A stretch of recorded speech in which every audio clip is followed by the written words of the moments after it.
si Santa Maria? Bakit natin siya binibigyan ng isang mataas na paggalang?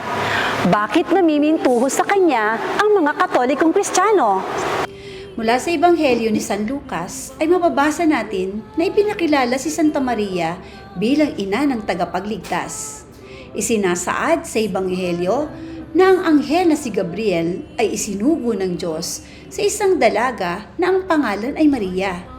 Paglapit ng anghel kay Maria ay kanyang sinabi, "Magalak ka, ikaw ay lubos na kinalulugdan ng Diyos. Sumasa iyo ang Panginoon." Bata pa si Maria noon at nagugulumilahanan siya sa sinabi ng anghel. Sinabi pa ng anghel, "Makinig ka, ikaw ay maglilihi at manganganak ng isang sanggol na lalaki at siya'y papangalanan mong Jesus. Siya'y magiging dakila at tatawaging anak ng kataas-taasang Diyos. Ang kanyang paghahari ay walang hanggan." Sa Ebanghelyo ni San Lucas ay malinaw na si Santa Maria ay pinili ng Diyos Ama na maging ina ng ating tagapagligtas na si Jesus. Kaya noong dinalaw niya ang kanyang pinsan na si Elizabeth, sinabi niya na nagagalaw ang sanggol sa kanyang sinapupunan. Nung makita niya si Santa Maria, at sinabi pa ni Elizabeth, "Sino ako upang dalawin ang ina ng aking Panginoon?"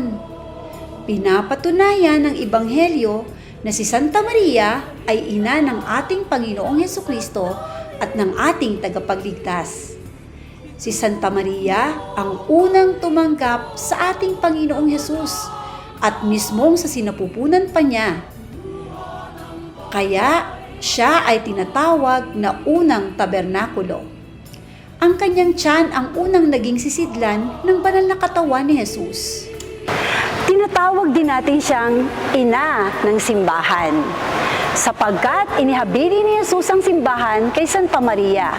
Mababasa natin sa Ebanghelyo Na habang nakabayubay si Jesus sa krus, naroroon ang alagad na minamahal na si Juan. Sinabi niya, "Anak, narito ang iyong ina. Babae, narito ang iyong anak." Mga kataga ni Jesus na si Santa Maria ay hindi lamang ina ni Jesus, kundi ibinigay din niya sa atin bilang ating ina.